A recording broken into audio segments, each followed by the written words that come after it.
Om Namah Bhagavate Vasudevaya.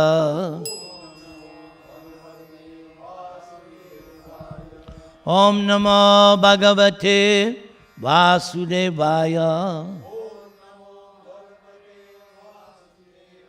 Om Namah Bhagavate Vasudevaya.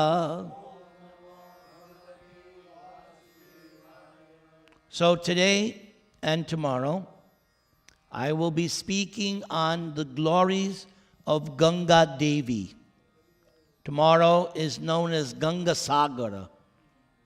In India, it is celebrated in grand style.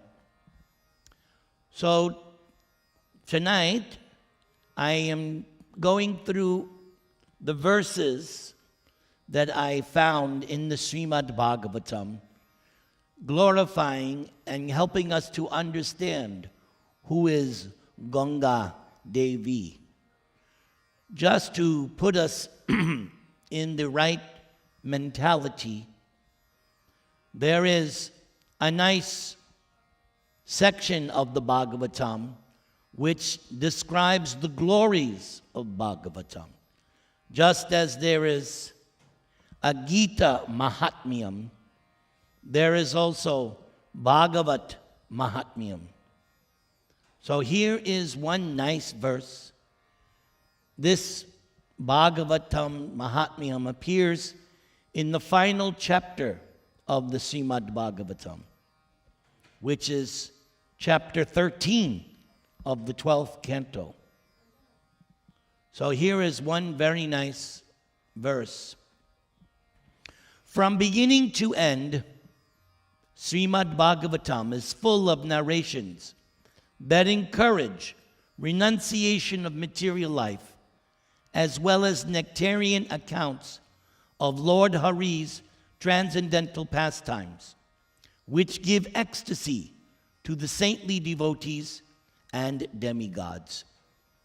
This Bhagavatam is the essence of all Vedanta philosophy because its subject matter is the absolute truth, which, while non-different from the spirit soul, is the ultimate reality, one without a second. The goal of this literature is exclusive devotional service unto that supreme truth. Now we will begin our glorification of Ganga Devi.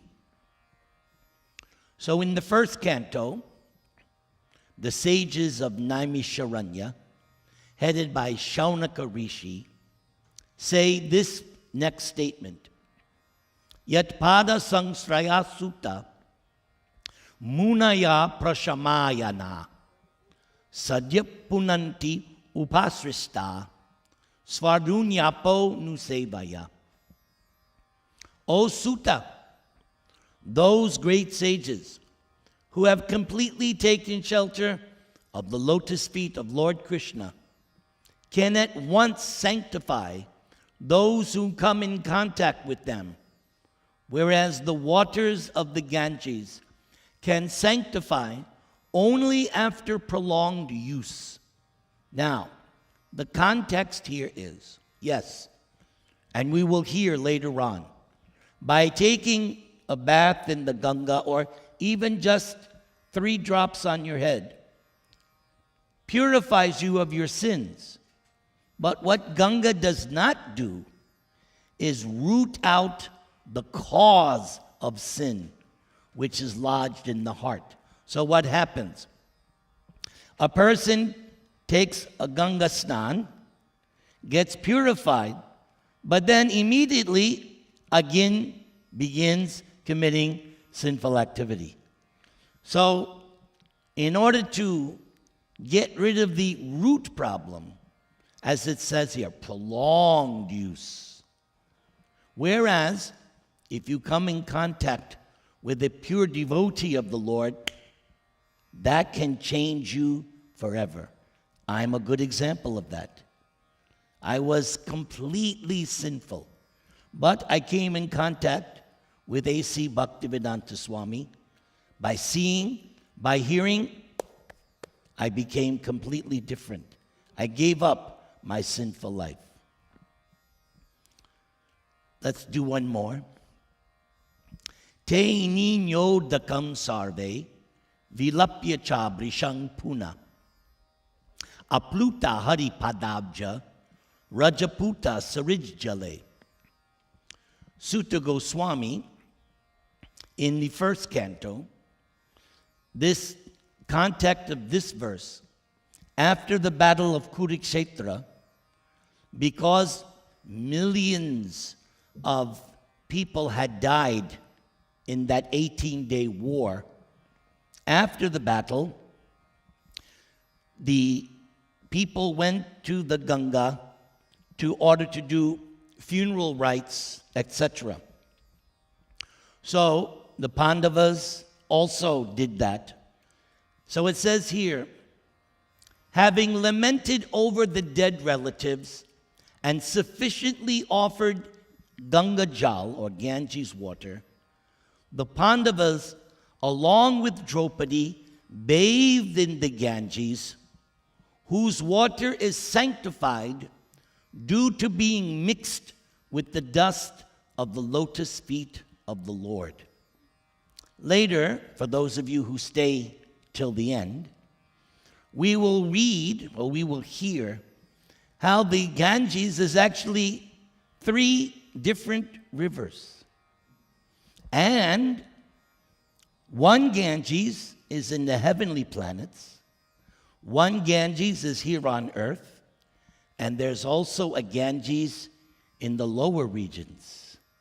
And each is named differently. But I'm not going to tell you that now. You got to stay towards the end. Stay tuned. Don't touch that dial. But the fact of the matter is, Ganges gets its power to purify because it's mixed with the dust of the lotus feet of the Lord. Let's do another one in the first canto. Atapi yat pada nakavisristang jagad varincho pahitar hanamba seshang punat yanyatamo mukandat konamaloke bhagavat padartha. Again, Sutta Goswami in the first canto. Who can be worthy of the name Supreme Lord other than the personality of Godhead, Sri Krishna? Lord Brahmaji collected the water emanating from the nails of Krishna's feet in order to award it to Lord Shiva as a worshipful welcome. And as you see in this murti, what's coming on his head? Ganga. Tomorrow, if you come to my lecture tomorrow, you will hear the story of how the Ganga came to earth and how Lord Shiva plays an integral role in that. Without him, it would not, but I can't spoil it. Got to come tomorrow, 6 o'clock in the evening. This very water, Ganga, is purifying the whole universe, including Lord Shiva. Just see, that's why he puts it on his head, showing the ultimate respect. One more verse. First canto. Yavai lasachstri tulasi vimrishya krishnangri renu abhyadaki tambunetre punati lokan ubayatra seshan kastang naseveta marishyamana. Again, Sutta Goswami. The river Ganges by which King Parikshit sat to fast. How long was he going to fast? 7 days and 7 nights. Not that he took water in the evening, no. Complete. Sat to fast, carries the most auspicious water, which is mixed with the dust of the lotus feet of the Lord, and tulsi leaves. Because the Lord in Vaikuntha, he has those tulsi leaves and also saffron and what else is there? What do you call that on his feet? Chandan. So also, not just chandan, there has to be tulsi leaves.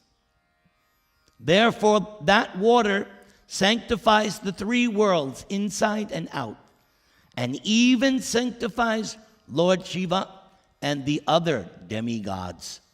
Consequently, everyone who is destined to die must take shelter of this river. So, in my car, I have Ganga Jal. So if I'm in an accident, I will grab my Ganga Jal. And I've had so much experience.